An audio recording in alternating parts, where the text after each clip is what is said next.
Ora viva, estamos juntos novamente para mais um podcast. O meu nome é Ruben Marques, ao meu lado está o Bruno Silva, Fórmula do Sucesso está no ar e temos mais um convidado de excelência que o Bruno nos vai introduzir agora.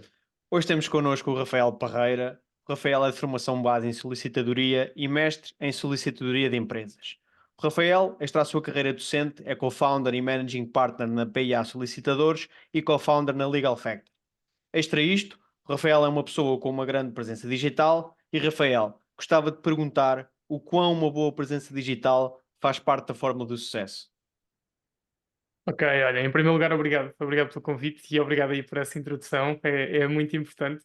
Continua a ser estranho, porque eu felizmente tenho tido esta exposição digital também muito por conta das empresas, mas a verdade é que continua a ser estranho para mim, porque há 6 anos eu estava num supermercado, fiz todo aquele caminho de bootstrapping normal de qualquer profissional início de carreira, e por isso ter a oportunidade de ser convidado para podcast como este é ótimo. E o digital revelou-se essencial por uma razão simples: escala. Por muito, eu acredito muito no potencial de cada pessoa e adoro. Eu acredito que vocês também. Eu adoro, por exemplo, uma boa conversa entre amigos de amigos. Eu, mais do que estar com os meus amigos, eu adoro estar com amigos dos meus amigos. Pessoas novas, que à partida são pessoas nas quais eu me vou rever, senão não eram amigos dos meus amigos, e há sempre alguma coisa interessante que nós trazemos para cima da mesa. E eu dei por mim durante muito tempo a pensar: e se 50 mil pessoas estivessem a ouvir esta conversa? Era muito interessante. E isso acabou por ser o conceito dos podcasts. E acabou por ser também o conceito do digital. E por isso o digital, essencialmente, o que dá é escala para o bom e para o mau. Se fores uma boa pessoa, com um bom caráter, com um bom fundo nas ideias que transmites, a tua escala vai levar-te precisamente a transmitir essas boas ideias, esse bom feeling. Se tiveres um mau fundo e quiseres transmitir más ideias, também essa escala se vai traduzir em colocares-te numa posição de transmitir o mal e de criares desavenças no digital. Aquela ideia de ser polémico no digital resulta muito bem, mas até ser polémico, nós temos de ter alguma cautela, senão caímos ali numa zona difícil. Por isso acho que o digital tem essa vantagem. E acima de tudo, o digital tornou-se uma coisa obrigatória, porque não há ninguém que não ande sempre com o telemóvel na mão. Já dei por mim, eu vou na rua, já não vou com o telemóvel no bolso, vou com o telemóvel literalmente na mão, porque uma mensagem, uma chamada, ver qualquer coisa numa rede social. E isto tornou-se obrigatório, uh, precisamente porque se toda a gente está no digital, então nós temos que estar no digital também. É obrigatório. Eu acho que trouxeste aqui um ponto muito bom. Porquê? Eu falei disto com o Ruben ontem, relativamente a esta questão de falar ou ver o podcast para falarmos para muitas pessoas, e eu ouvi um conselho num hotel que estive no fim de semana de penso eu, genro, um sogro para um genro, que era mesmo uma das coisas que tu podes melhorar na tua vida é faz tudo como se pensasses que estivesses numa arena, ou seja, a falar. Estás para duas pessoas, Boa. mas falar sempre com o intuito de acrescentares o valor, o teu máximo, e de acrescentares o máximo à pessoa que está a ouvir. Mas extra isso que tu falaste isto, falámos, ou estamos aqui a falar para 50 mil pessoas, ou sejam elas quantas forem, tu falaste de uma parte que para mim é bastante interessante, que é tu vais amplificar aquilo que tu fazes, ou seja, a tua base de valores, que é se tu fizeres para o bem, tu vais fazer isso com a possibilidade de crescer e de acrescentar valor às pessoas que te estão a ouvir e cresceres também nesse sentido. Mas se fizeres para o mal, isso também vai acontecer. Eu acho que isso faz, ou tu teres essa clareza, também faz com que tu consigas atingir aqui a fórmula do sucesso nesse sentido e cresceres no digital. Porquê? Porque passas uma credibilidade e acabas por aglomerar todas essas vertentes. E a minha questão é mesmo nesse sentido, que é, ok, tu tens esta presença digital, tu disseste que ela vinha muito através das empresas e desse ecossistema que acabas por estar aqui ou por ter desenvolvido aqui, mas como é que achas que também toda essa complementariedade faz parte deste sucesso? O que é que eu quero dizer com isto? O Rafael veio do supermercado, como tu referenciaste, chega aqui a este ponto, faz o seu percurso académico, cria aqui umas empresas, mas como é que tu fazes bem todas estas coisas de forma a que isto seja um ecossistema de crescimento contínuo e não seja uma manta de retalhos ou uma questão dispar nas frentes que tu Uhum. acabas por colocar energia? Olha, grande pergunta. Confesso que nunca tinha refletido muito sobre isso. Em primeiro lugar, acaba por ser também um fruto não do acaso, mas de muitas sortes juntas. Eu tive a sorte de começar o meu percurso enquanto empresário com um bom sócio e amigo. E nós encaixámos muito bem enquanto sócios de um ponto de vista empresarial. Isso ajudou-me a tornar mais natural o caminho empresarial. E depois, acima de tudo, eu cresci numa área como a solicitadoria, que é uma área muito precária no que toca à parte empresarial. O que me permitiu desde cedo começar a imaginar o percurso que eu queria fazer para influenciar outras pessoas. Isso levou a tentar criar uma marca, uma identidade de que as pessoas gostassem, particularmente os nossos pares, e isso obrigou também a criar não uma personagem digital, porque isso é a pior coisa que pode existir, não é uma personagem, mas sim quase uma frame digital. Qual é o tipo de mensagem que eu quero passar? E confesso que a oportunidade para estar em podcast não surgiu desde o início, nós tivemos que criar o nosso próprio podcast. Felizmente agora tenho mais convites para este formato que me dá mais liberdade para partilhar opinião assim de forma mais livre, mas essencialmente a minha presença no digital desta forma estava mais em Reels do Instagram, alguns vídeos no YouTube, mas de forma muito mais mecanizada, muito mais direcionada, muito mais planeada. E o meu crescimento deu-se com o crescimento natural da empresa. Havia um objetivo, que era criar uma empresa que fosse uma referência dentro da profissão, tanto para os nossos pares como para clientes. Para os clientes, nós percebemos desde cedo como é que isso ia funcionar. Basicamente, era a simplificação de conceitos jurídicos, e foi isso que nos levou a crescer em termos de números nas redes sociais. Para os nossos pares, tinha a ver com a construção de uma marca que tinha uma determinada organização que fizesse apaixonar os nossos pares por essa marca. E, aliás, é nessa base que se sustenta o nosso modelo de negócio. Então, o crescimento no digital veio sempre sendo sustentado porque foi tendo resultados. Então, acho que foi uma mistura de um teste com uma determinada resposta resultou, novo teste com uma determinada resposta resultou, e acabou por ser Trial and ali uma error. relação. Exatamente, fomos tendo respostas positivas e fomos crescendo aqui e ali, investindo mais aqui e ali e apostando nos pontos certos, que acabou por ser um crescimento sustentado. Mas atenção, eu nunca planeei que a minha imagem tivesse esse tipo de exposição digital, foi uma consequência do crescimento das empresas, porque nunca foi de todo o meu objetivo. Mas claro está, por trás de uma empresa tem que haver pessoas, e isso trouxe como consequência que eu e o Cláudio começássemos a aparecer mais, e foi daí que surgiu esse crescimento. E por norma, as pessoas não se identificam com empresas, mas sim com pessoas. E esse crescimento aconteceu porque realmente conseguiram identificar um nicho em que tinham a necessidade de que vocês existissem. E é fantástico quando isso acontece. No entanto, esta história é interessante, mas há aqui uma parte de certeza que envolve fracassos. Porque é um percurso que vem do zero, como disseste, como se estavas a trabalhar num supermercado e hoje tens a tua própria empresa. E eu gostava de saber como é que tu lidas com este tipo de fracassos, ou como é que lidaste com este tipo de fracassos, e qual é que foi assim o maior que possas partilhar que tenhas enfrentado. Ou seja, o Ok. maior fracasso, porque nem tudo é sobre sucesso, e é importante referir.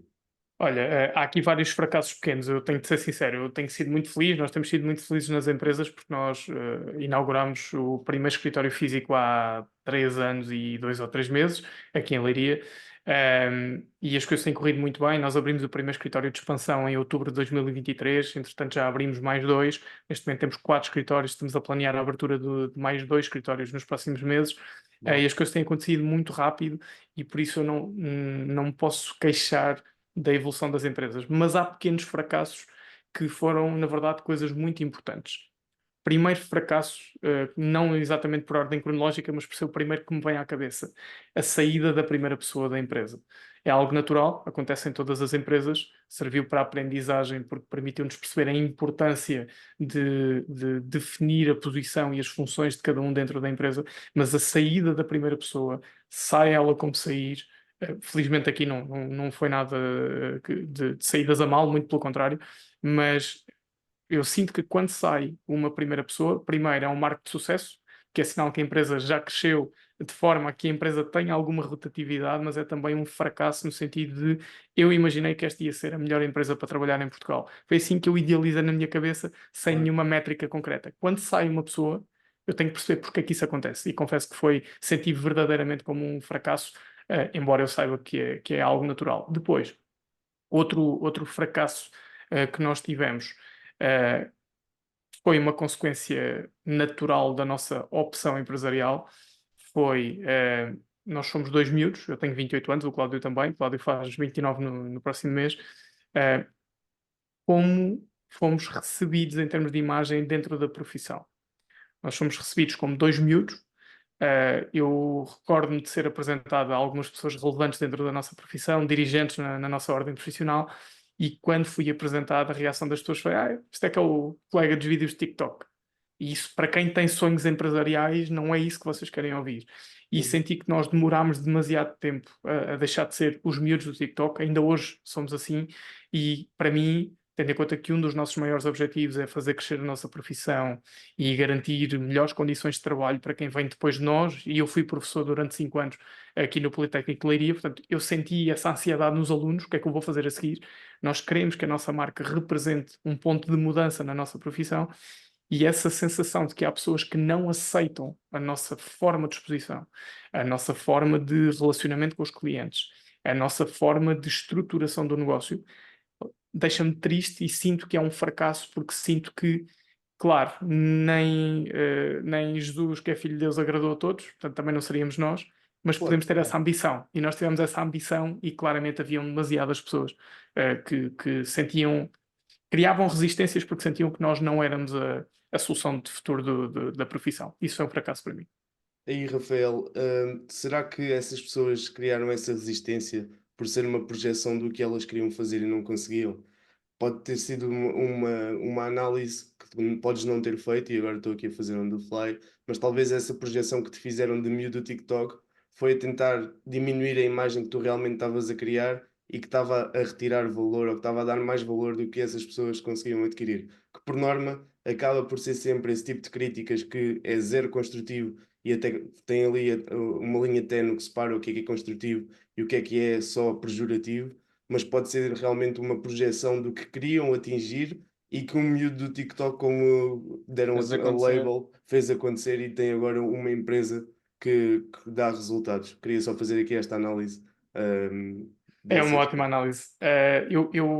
Na fase inicial não acredito que isso tenha acontecido, porque efetivamente as pessoas repudiavam a forma como nós nos relacionávamos, por todas as razões, ou seja, pelo tipo de linguagem, pela forma como nos vestíamos e vestimos, embora isto seja o critério menor, mas essencialmente a nossa exposição, a ideia de que estávamos a entregar gratuitamente aquilo que toda a gente vendia, que é a informação jurídica, ou seja, se o cliente tem que pagar pela consulta jurídica, e foi muito difícil vender aquela ideia de o cliente só vai pagar por uma consulta quando sabe que precisa da consulta.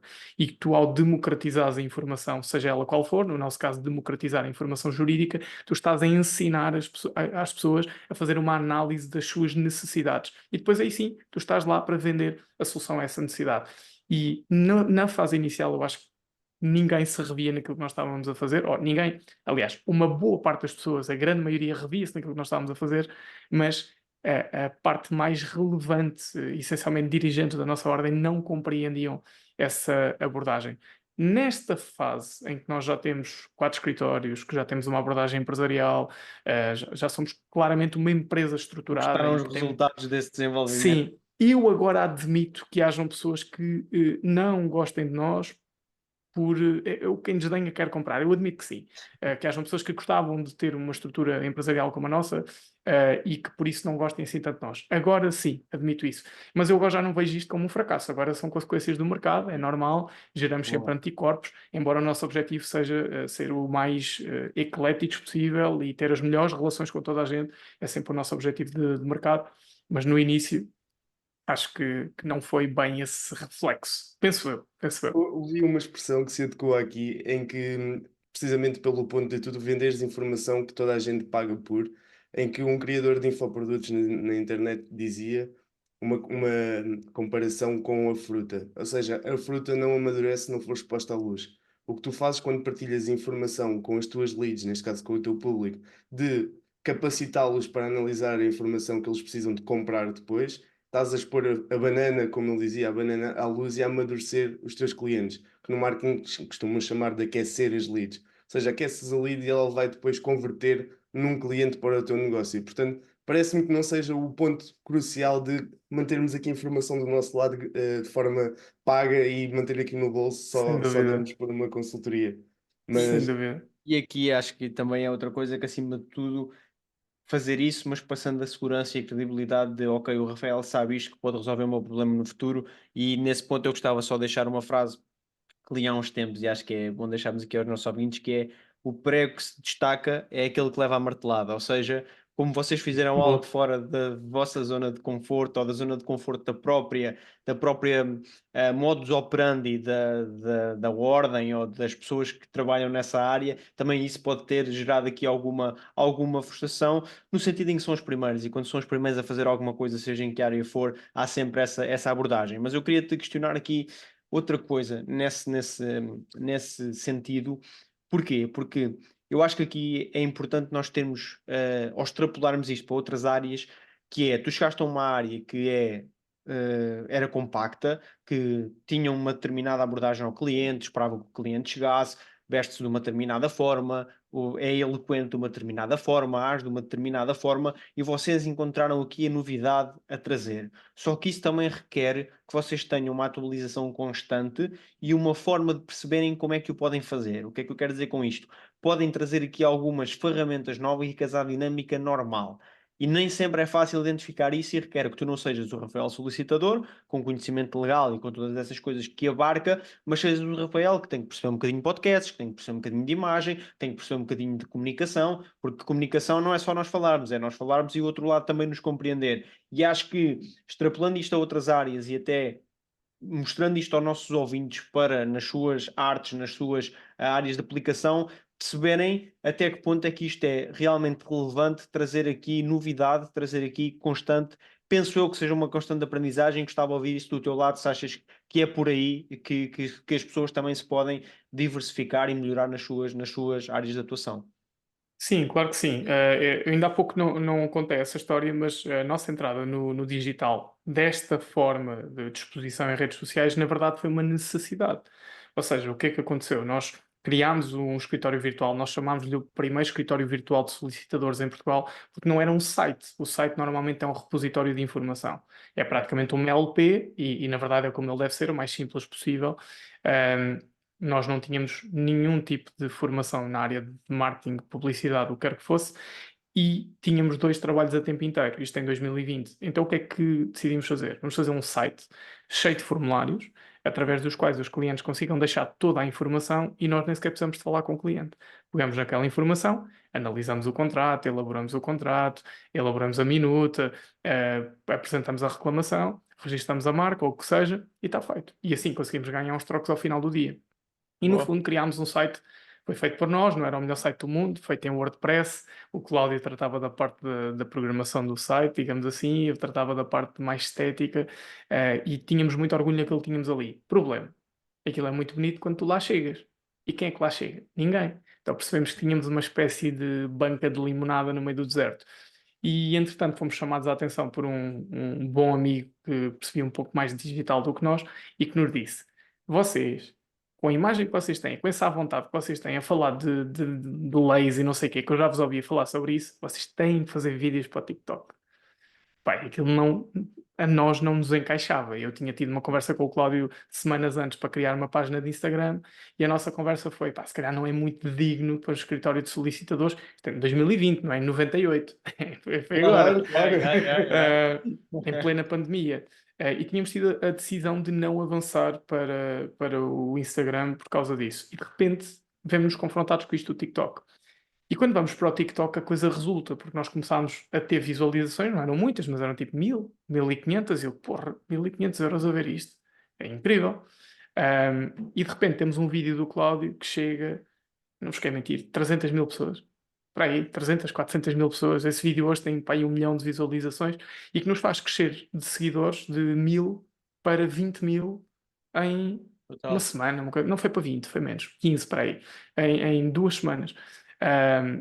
E aí nós percebemos que estávamos a atingir escala. De repente, esporadicamente, começamos a ser abordados por uma outra pessoa na rua. Eu conheço dos vídeos, eu gosto muito do trabalho. E começámos essa foi a nossa primeira conexão com o público. Essa conexão começou a acontecer em inícios de 2021, não é a mesma conexão que nós temos hoje. Porque a empresa não é a mesma. Nós não somos os mesmos, os honorários que praticamos não são os mesmos, a estrutura da empresa não é a mesma. Então, durante muito tempo, nós pensámos, vamos entregar valor, entregar, com dois objetivos.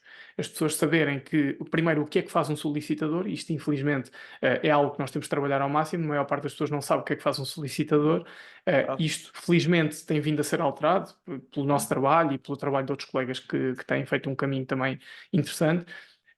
E esse era o primeiro objetivo, as pessoas saberem o que é que faz um solicitador. Segundo, quando precisarem do apoio do solicitador, vão se lembrar da nossa cara, da nossa voz e da forma como nós trabalhamos. Mas isto tem escala, ou seja, nós abordávamos todos os temas, os que davam muito dinheiro e os que davam pouco dinheiro. O que é que começou a acontecer? Nós tínhamos muitos pedidos de contacto, muitas mensagens, e nós respondíamos a tudo sem entregar, obviamente, o valor todo, porque nem era justo fazê-lo. E, entretanto, nós começámos a alterar a nossa abordagem, a selecionar mais os conteúdos que fazemos, porque há conteúdos que não faz sentido nós estarmos a entregar esse valor, porque já estão disponíveis a todo lado e as pessoas vão-nos abordar para uma coisa que nós não temos interesse em vender, porque são pessoas que ou não têm dinheiro para pagar e eu não vou cobrar uma consulta de 90 euros mais IVA para uma pessoa que tem um problema de 30 ou 40 euros com o patrão, não faz sentido.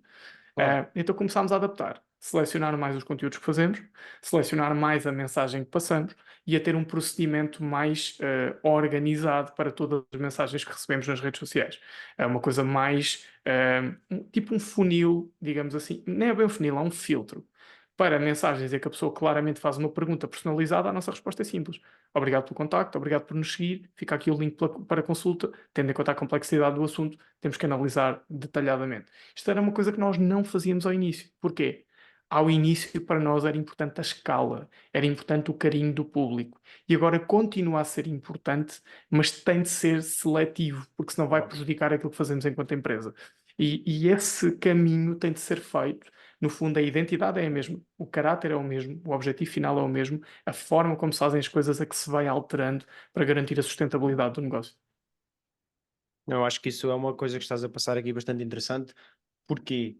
Porque tens aqui várias fases, ou seja, tu falaste daquela realmente de atingir escala, de conseguir acrescentar valor com coisas que depois, em termos de transação para vocês ou para a empresa, têm valores diferentes e isso acaba por, ok, este é mais pequeno, eu não quero chamar aqui 50.000 pessoas a resolver um problema em que posso resolver ou fazer ou ter o mesmo retorno aqui, pensando sinceramente e pragmaticamente em termos de retorno para a empresa, do que se fizer meia dúzia destas e acaba por ter aqui uma escala que acaba por acontecer. Mas também conseguiste explicar isso de uma forma que para mim é totalmente perceptível, que é o quê? Ok, isto também se foi aprendendo. Eu primeiro quis a escala, depois percebi como é que isto impactava o meu negócio, depois adaptei a minha forma de comunicar para conseguir chegar a diferentes estratégias, ou quero vender mais desta consultadoria, desta ajuda, desta resolução de problemas. Eu acho que o que tu passaste aqui não serve só para aquilo que tu aplicas, serve para todas as coisas em que as pessoas possam estar aqui envolvidas. E eu acho que isso faz com que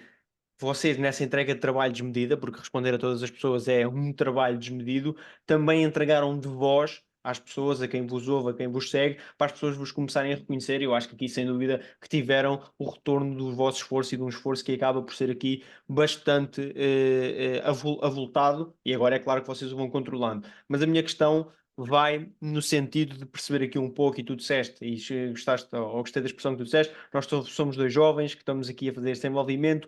A minha questão, e aqui é pura curiosidade, partilhas se quiseres, é: vocês tiveram alguém que vos foi guiando ao longo deste jornada? Alguém que, mesmo que não guiando, que podiam fazer umas questões, olha, o que é que achas disso? Alguém até com mais Aquele maturidade típico que mentor. não seja da área, mas até vos diga, olha, Uhum. cuidado, vocês travem aí, ou façam isto mais assim, assim. Porque questiono isto porquê? Porque vocês demonstram uma maturidade de implementação e, apesar de ser trial and error e de teste, mostras aqui uma clareza, e acredito que o Cláudio também tenha a mesma clareza que tu, de atingir objetivos, ou seja, chegar ali, agora tiro estas conclusões, adapto e chego mais longe. Uhum. E fiquei aqui com esta curiosidade, se puderes partilhar connosco, não Claro, interessa claro, quem claro. nem como, mas se realmente houve alguém que vos deu aqui alguma ajuda. Olha, excelente, pá, a pergunta é ótima. Primeiro, parabéns pelas perguntas, estão a ir mesmo ao sentido certo da Obrigado. conversa.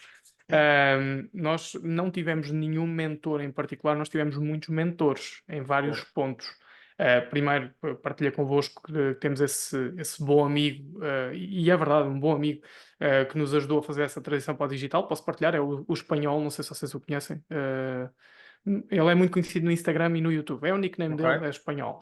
Ok. E o espanhol percebia claramente mais da exposição nas redes sociais do que nós. Ele foi muito importante, foi uma pessoa com quem trocámos muitas ideias. O conteúdo dele é radicalmente diferente do nosso, uma pessoa polémica, provoca a polémica, que quer sempre fragmentar a opinião, porque quer ter sempre as opiniões mais extremas para perceber o que é que as pessoas pensam. Uma pessoa muito justa, mas muito polémica. Portanto, muito Ok. diferente de nós. Nós também somos justos, mas tentamos ser pouco polémicos.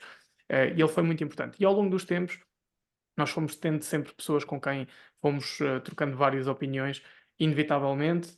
Tentámos falar sempre com pessoas que já estavam a marcar pela positiva na nossa profissão, apesar de fazerem de uma forma que nós não queríamos fazer. Claro. Porquê? Porque havia sempre alguma coisa que eles estão a fazer que nós tínhamos que replicar também. E é importante quando se fala em disrupção, a disrupção tem de ser um processo evolutivo, porque disrupção não significa romper totalmente com aquilo que já existe. A disrupção, e é aquilo que nós queremos fazer, ao mesmo tempo transformar. Tanto que um dos nossos mantras é transformar o mundo da solicitadoria. Não é arrebentar com o mundo da solicitadoria que existe agora para criar um novo. Isso não faz sentido. E se queremos transformar, temos que perceber o que é que está a ser feito de bom e de mau para replicar o que já está a ser feito de bom e depois aplicar ao nosso negócio. E é aí que entram os outros mentores. Nós tivemos pessoas e temos pessoas com quem nos damos muito bem. Aqui de Leiria, o Paulo Faustino e a Regina Santana são muito importantes para nós. São bons amigos e são figuras muito preponderantes na sua área, que nos ajudaram a ver o negócio de outra forma, nos deram muitos insights em termos de posicionamento da empresa.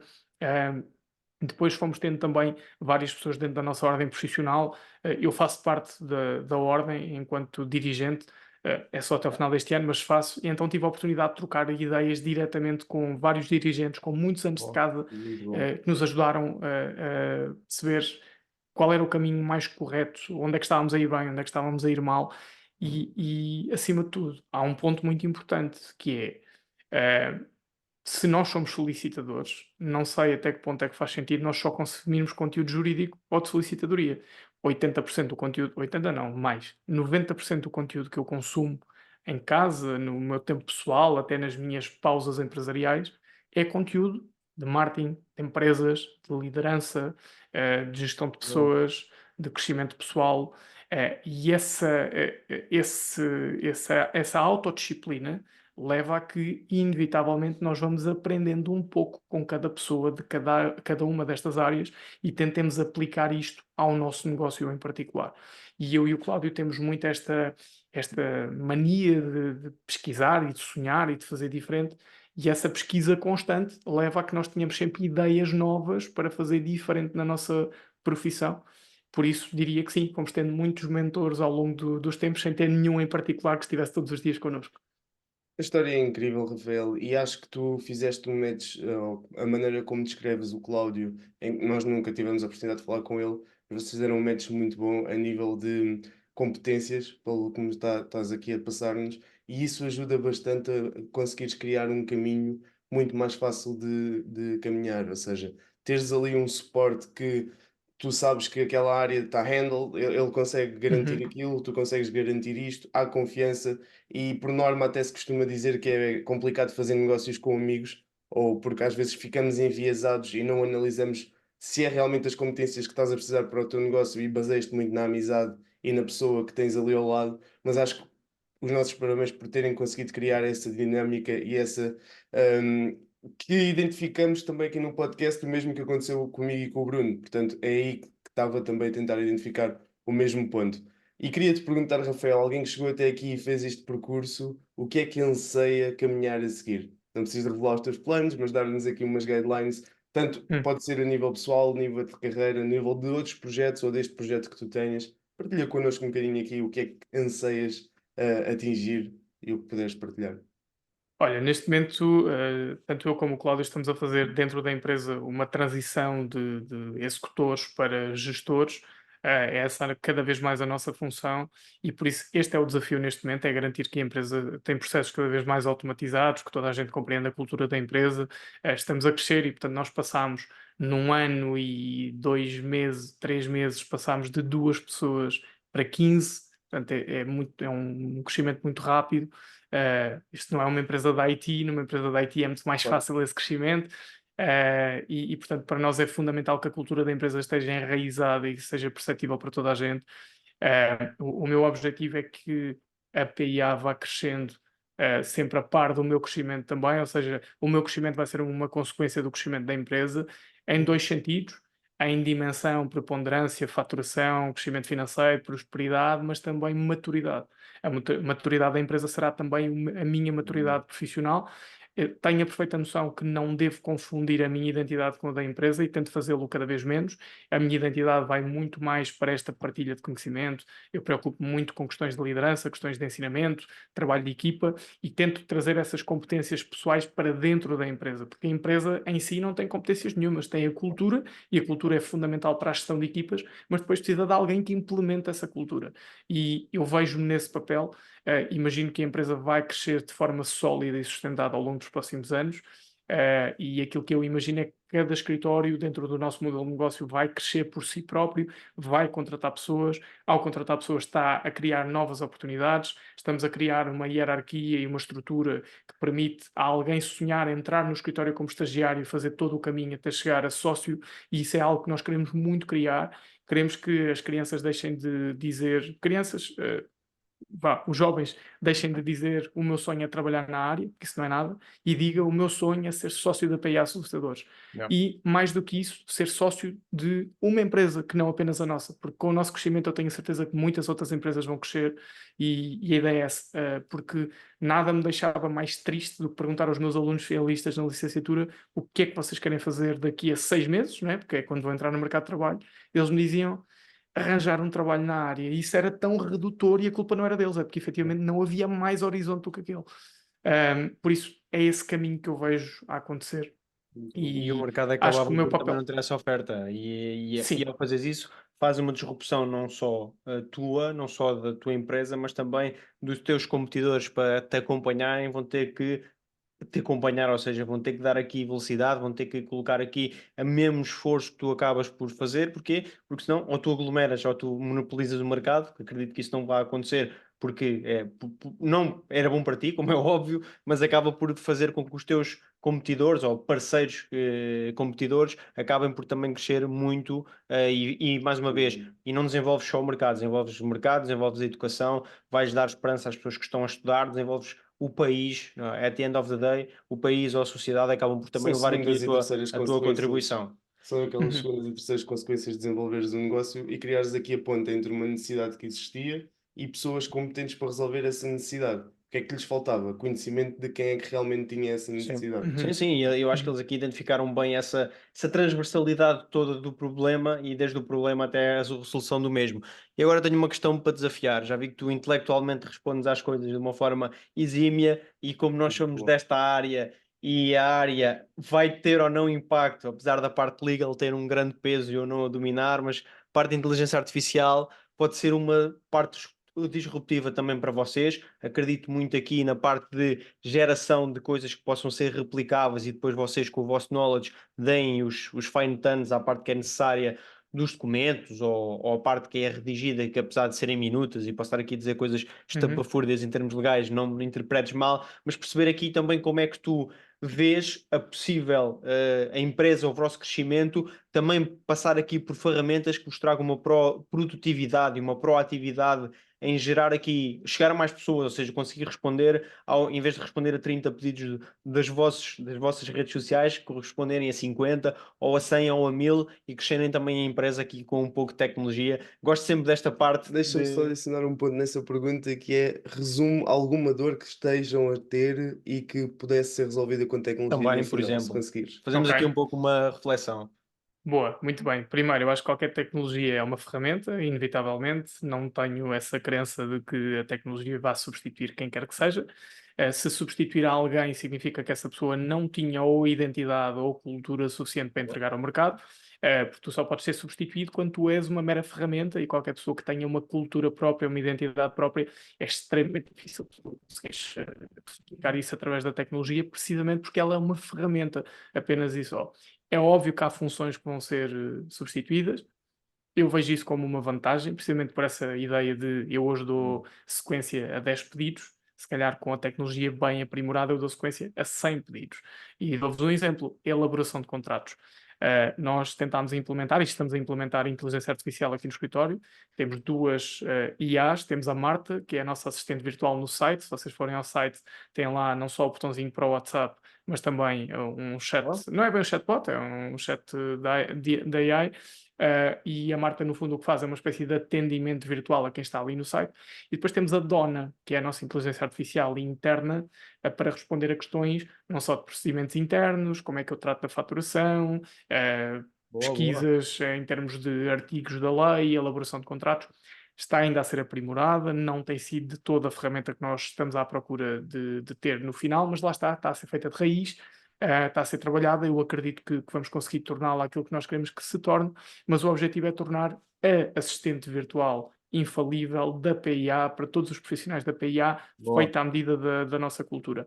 O que é que ela vai permitir? Vai permitir essencialmente isso, que é coisas mais banais, como preciso escrever um artigo sobre este assunto, tendo por base os artigos que a PIA já escreveu nos últimos 6 meses. Se calhar o ChatGPT 4 não faz isso, mas a Dona faria. E esse é o objetivo, tentar diminuir o tempo dedicado a cada tarefa que pode ser tornada rotineira. Claro que há um caminho muito grande a fazer aí. No que toca a contratos, eu imagino mais uma lógica de nós passarmos a ser uma espécie de auditores do trabalho da IA, ou seja, mesmo. cada um de nós ter essa função de auditoria que vai reduzir os riscos e aumentar o valor entregue ao cliente, mas acho que temos que começar pelos básicos, e o que me parece é que nós olhamos particularmente para a inteligência artificial quase um bocado como quem não consegue comprar um apartamento em Leiria, então pensa numa moradia em Marte. Não faz sentido. Devemos começar pelos básicos, sempre, sempre, sempre. E nós, por exemplo, na nossa área, só a digitalização do escritório, que é uma coisa básica para a maioria dos negócios, para nós é revolucionário.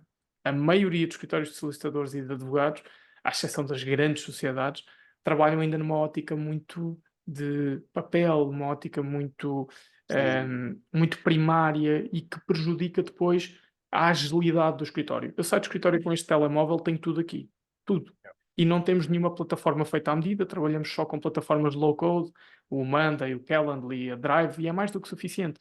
E essa utilização dessas ferramentas já é um passo tecnológico para a maioria dos escritórios. E para nós foi completamente game changing. Para a organização interna, mudou tudo. Bom, é bom ter esse feedback, porque é realmente, e isto não acontece só em solicitadoria, acontece em muitas outras áreas operacionais, inclusive na indústria, por exemplo. Continuamos a ter, ou seja, há uma discrepância entre a evolução da tecnologia que está a acontecer a um passo acelerado e a capacidade de adaptação dessa tecnologia. E é precisamente neste gap que identificamos que há, mais uma vez, uma necessidade desse tipo de trabalhos. Mas, Rafael, tu és uma pessoa que gosta de ler, costumas ler livros, costumas consumir assim, algum conteúdo que queiras partilhar Sim. connosco, algum livro que tenha marcado também o teu percurso. Possivelmente foi uma das fontes também de informação quando iniciaste todas estas novas caminhadas que fizeste. Ok. Eu sou um consumidor quase viciado em podcasts, e tenho consumido. Eu comecei agora a avançar para podcasts em inglês, porque, embora eu perceba, é diferente. Estás a ouvir um podcast em inglês, eu não domino o inglês assim com tanta mestria, mas já estou a começar a adaptar-me. Livros, tive que me adaptar, porque eu nunca fui leitor assíduo. Então o que é que fiz? Comprei um Kobo para me obrigar a conseguir utilizá-lo na cama, ou na praia, ou na piscina, Boa. ou no escritório, e ser uma coisa fácil de transportar com toda a minha biblioteca.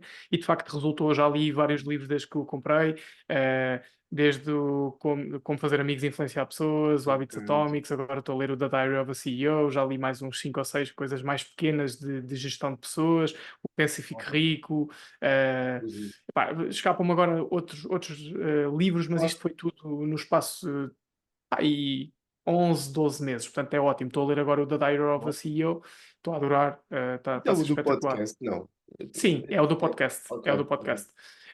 E no fundo o que ele faz ali é complementar as ideias que ele retirou do podcast com as próprias ideias dele, do Stephen Bartlett, Uhum.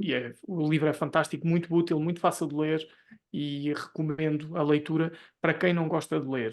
Isto também não vale a pena forçar, é o que é. Também é preciso tempo para ler, muito mais tempo para ler do que para ouvir podcast, porque um podcast nós ouvimos a fazer qualquer coisa.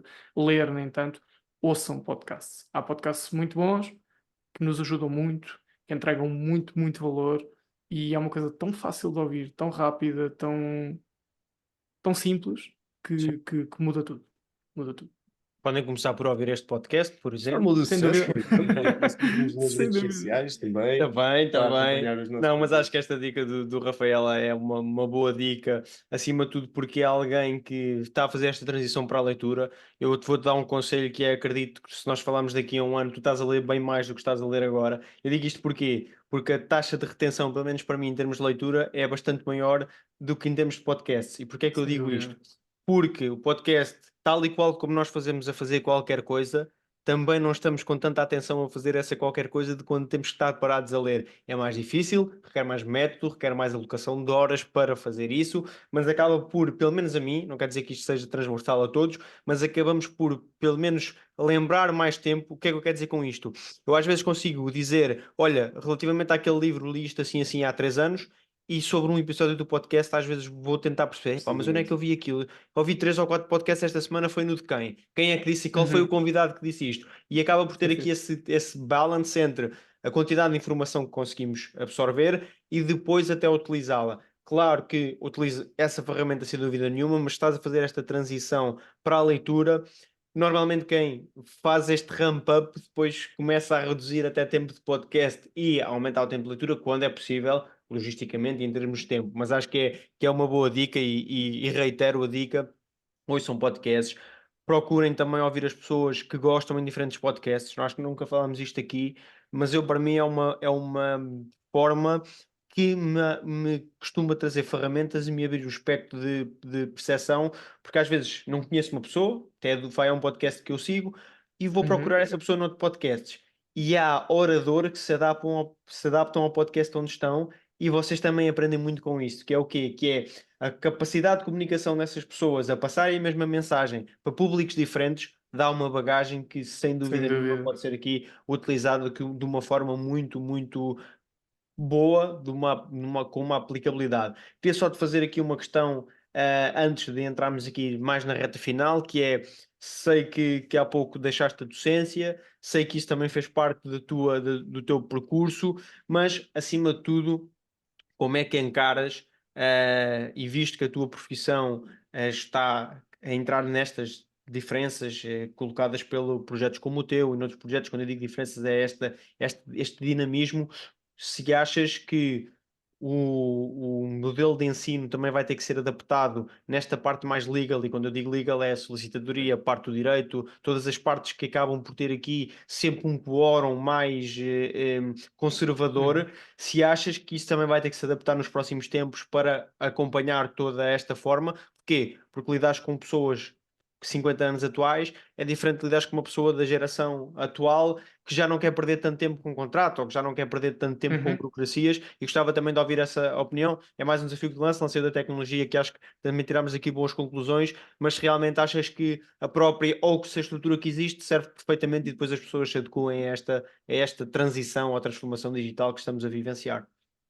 Eu corro o risco de ser injusto, mas a estrutura não se vai adaptar e a estrutura não é suficiente. É muito necessária, mas não é suficiente para quem quer vingar no mercado de trabalho.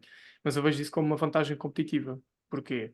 Boa. Eh, Dão-te ali boa parte das ferramentas, que são muito necessárias e são indispensáveis, e tu tens que ir à procura das outras ferramentas que te vão tornar então o destaque na tua área.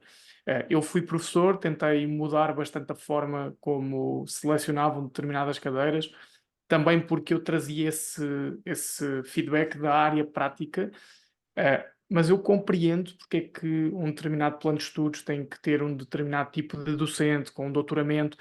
O que é que eu noto, e em particular nas licenciaturas das ciências jurídicas? É tudo demasiado teórico. E eu tive professores extraordinários, primeiro professores, depois meus colegas, que me dão 30-0 de um ponto de vista científico, mas a maioria deles, eu tenho a certeza que pessoas como eu, e houve vários colegas na mesma posição que eu, nós conseguimos acrescentar muito mais no que toca ao dia a dia de um escritório. E uma coisa tão simples como é que tu montas um escritório, eh, para começar. Uma coisa tão simples como esta. O que é que tu fazes quando um cliente chega e diz eu quero esta cláusula no contrato e não quer saber se é ilegal? Como é que tu reages a uma coisa destas? Yeah. E as estruturas de ensino não estão preparadas para isto. É verdade, vão vendo muitas atualizações e eu vi, tanto como aluno como professor, o que é que custa estruturar um curso e adaptar o curso a todas as exigências estatais da A3Es, todas as questões de financiamento, mas essencialmente o que eu noto é muito pouca mobilidade no ensino português. É muito difícil alguém chegar enquanto coordenador de curso e dizer estes 6 não servem, venham estes 4, quer aquela pessoa a dar aulas, estas Yeah. cadeiras não servem. Isto não funciona assim. Não Claro. funciona. É extremamente difícil fazer alterações a planos de estudos, é extremamente difícil contratar docentes, por muito que nós reconheçamos que naquele momento, atenção, um docente pode fazer diferença num ano letivo. Certo? Porque há uma Correto. turma que é a pior turma, com menos assistências à aula, ou quer que seja, e eu temo que o sistema de ensino tenha o mesmo problema que a maioria das empresas que não vingam, que é pensar pouco na ótica do consumidor. Quase sempre o que não corre bem, a culpa é dos estudantes, porque não apareceram como deviam, porque não estudaram como deviam, porque não se aplicaram como deviam. Então, e se eu não vender um produto, a culpa é do cliente, porque não veio à loja as vezes que devia, porque não Isso é comprou as logo vezes que devia. bem Ou analisado. seja, será que eu estou a motivar o meu consumidor, que é o meu estudante, para aparecer mais, para estudar mais, para vingar mais? E a E resposta é atenção, claramente os não. estudantes têm muita culpa, obviamente, há sempre Sim, culpas sim, dos dois lados. claro. E eu, nos meus anos de professor, eu terminei mesmo agora, aliás, ainda tenho contrato até o final deste mês, portanto, mais 15 dias, tecnicamente, ainda sou professor, e eu tive várias conversas em jeito de discussão com os meus alunos, e a conversa acabava sempre com: daqui a 6 meses vocês estão no mercado de trabalho, é esta a postura que vocês vão ter? Yeah. Que havia muito aquela conversa de só podíamos colocar na prova X perguntas, porque eram essas que nós tínhamos abordado em sala de aula. E o que eu lhes disse sempre foi: façam então uma lista das perguntas às quais vocês estão preparados para responder, para juntar ao vosso currículo. E digam ao Yeah. vosso potencial empregador que só respondem Não a sei isso. fazer isto. E, Bem não é? analisado. Portanto, Yeah. mas isso não significa que o sistema de ensino não tenha que se adaptar, e de facto esta é a minha percepção. Claro. Entregam-se ferramentas muito, muito importantes e necessárias, mas não são suficientes, na minha opinião. Sim, Vale sim. o que vale, não é? Não, É não. uma excelente análise, é uma excelente análise e claramente que essa facilidade de colocar a culpa em alguém distribui muito mais jogo, ou seja, tu não precisas de te preocupar porque tu realmente tens ali uma justificação para o teu problema e não tens uma solução, mas há uma justificação, então quase que deixa de ser um problema. E a falta de Claro. responsabilização, mais uma vez, acaba por ser aqui algo que é mais fácil nós encontrarmos defeitos ou empurrar com a barriga, usando aqui a expressão que nós costumamos utilizar muitas vezes, do que propriamente sentar e pensar como é que as coisas fazem.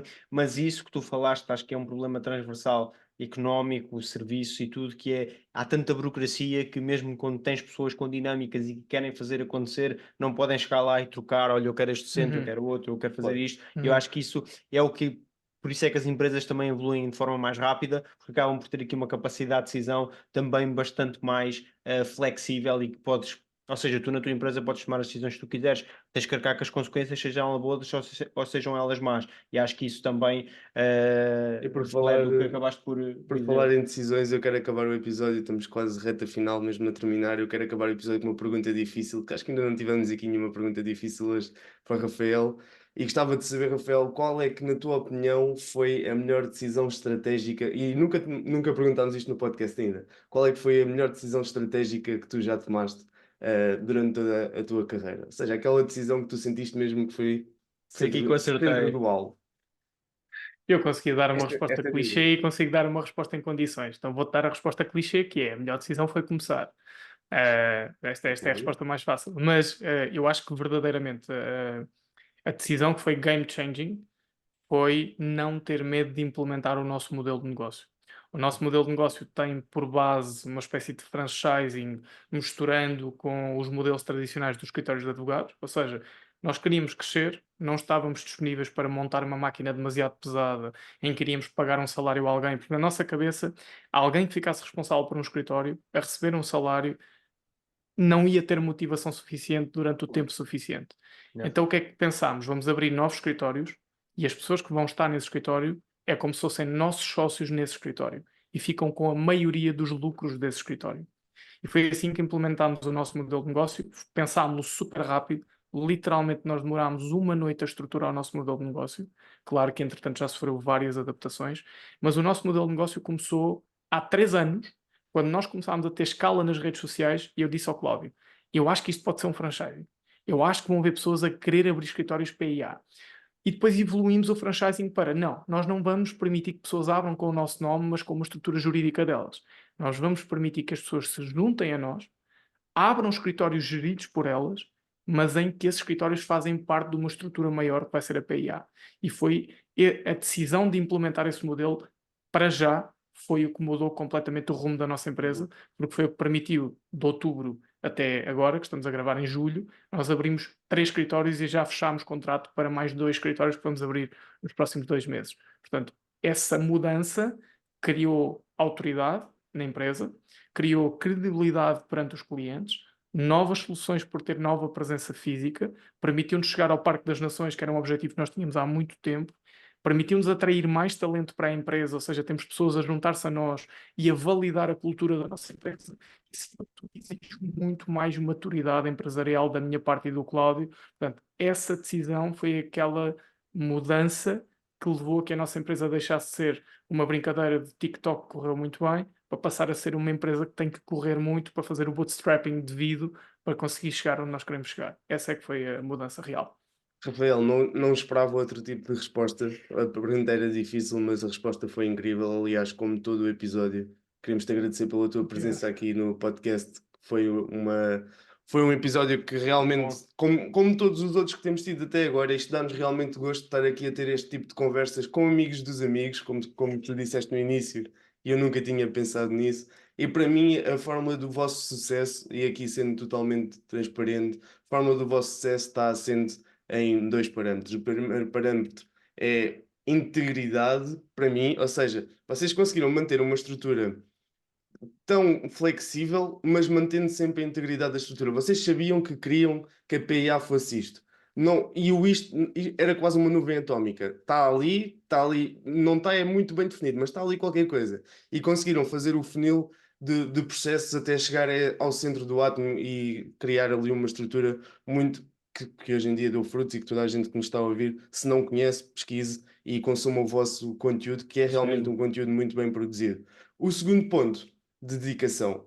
Nota-se claramente da maneira como falas do vosso negócio que é algo que vos dá prazer fazer, ou seja, é aquela velha história do escolhe o que gostas de fazer e nunca terás que trabalhar na vida. Não sei se concordo totalmente com isso, mas sei que vocês estão realmente dedicados a este projeto e é bom ter essa inspiração aqui na Fórmula do Sucesso para quem nos ouve também possa agarrar nos projetos que tem na gaveta e dedicar-se a um propósito ou a uma missão, tal e qual como o Rafael se dedicou aqui a este escritório que nos veio apresentar na Fórmula do Sucesso. Eu acrescentava só, não é acrescentar, é só pegar na tua integridade e realmente realçar a integridade, mas por outra coisa, que é eles conseguiram fazer o que para mim muitas das vezes não é fácil de fazer nas redes sociais, que é estarem no TikTok, não a fazer dancinhas, mas a passar um conteúdo íntegro, um conteúdo legal, um conteúdo que tem uma carga emocional e legal associada e mesmo assim manterem esta, ou seja, pegar na tua palavra integridade e passar a palavra para integridade de conteúdo, integridade a estar, integridade na forma de falar e de se apresentarem nas várias vertentes e nas diferentes redes, porque não é preciso seguir todos os trends para conseguir utilizar as ferramentas para capitalizar. Eu acho que isso é que gostava também de acrescentar aqui na fórmula do sucesso do Rafael e, claro, dos seus projetos. Acho que Obrigado. terminamos Muito assim o obrigado. episódio. Rafael, mais uma vez, Olha, obrigado pela tua obrigado. presença. Obrigado pelo Também a convite. todos os que estão-nos a ouvir. Sigam também o projeto do Rafael nas redes sociais, Fórmula do Sucesso Podcast, já conhecem. LinkedIn, estamos também no YouTube com o novo projeto Livecast e certamente que ainda vamos ter a oportunidade de falar com o Rafael novamente. Fazer um livecast aqui com o Rafael, acho que é um projeto que faz todo sentido. Obrigado pelo vosso voto de confiança, é mesmo bom. E acho que é também importante deixar essa dica final, que é não se deslumbrem. Um dos meus melhores amigos, e felizmente faz parte da estrutura da PIA, o Patrício, ele tem uma tatuagem com uma frase que ele diz há muito tempo, que é não te leves demasiado a sério. E isso é uma coisa que faz muito, muito sentido e é fácil deixarem-se enganar e deixarem-se deslumbrar pelo vosso crescimento. E às vezes descer à terra é importante. Para mim era fácil deslumbrar-me e dizer, vou a mais um podcast, fui convidado para mais um podcast. Não, é um grande voto de confiança e agradeço-vos imenso. Teriam imensas pessoas para trazer aqui e o facto de confiarem em mim e na nossa empresa para estar aqui a falar e a partilhar esta minha opinião e estas minhas experiências, para mim representa muito, por isso obrigado pelo vosso voto de confiança e a quem nos ouve e obrigado por isso. Obrigado. Obrigado.